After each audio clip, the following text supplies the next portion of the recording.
lambat, nggak mesti gitu loh, nggak mesti. Kalau pas lagi senggang, lagi kosong ya bisa cepat. Ini ya. Langsung kita teskan di tisu ya. Set. Nah, Masya Allah nih. Kalau pepetan aja udah kayak gini. Nah, set. Lep. Masya Allah. Dari pangkal hingga ujung ketajamannya seperti ini. Ngebelah tisu dengan lembutnya. Ini golok pepetan aja kayak gini. Sekali lagi. Oke, lanjut. Ini yang sembelihan juga sama. Model sarung kulit cetekan, tapi ini bukan full tang, ini cor, model cor itu. Bilah masuk gitu, model cor.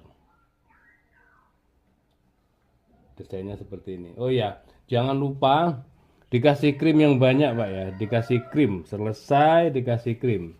Karena sangat rawan banget kalau pisau-pisau yang seperti ini nih gampang banget karatan. Ini sudah dirampingkan kiri kanannya biar ideal, benar-benar flat sesuai untuk peruntukannya.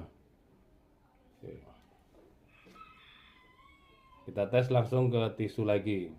Jadi kemarin sudah kita tampilkan, cuman ada masalah pada mikrofonnya sehingganya ngoceh lama tapi nggak ada suaranya.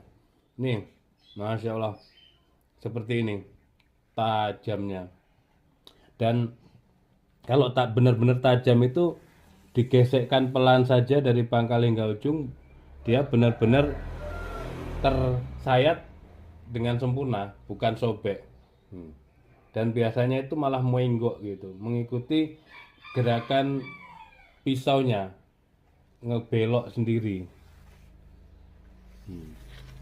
Set gini, ya, lurus.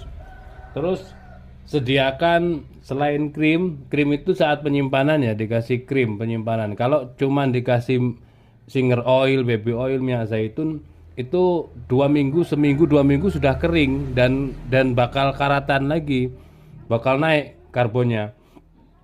Mending dikasih krim. Kalau krim itu jangankan seminggu 2 minggu, bisa setahun 2 tahun.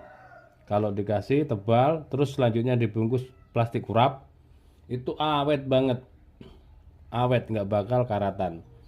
Nah, kalau pas pemakaian ini jangan lupa setroping, di setroping. Jadi ketika pemakaian selesai dipakai, dicuci bersih,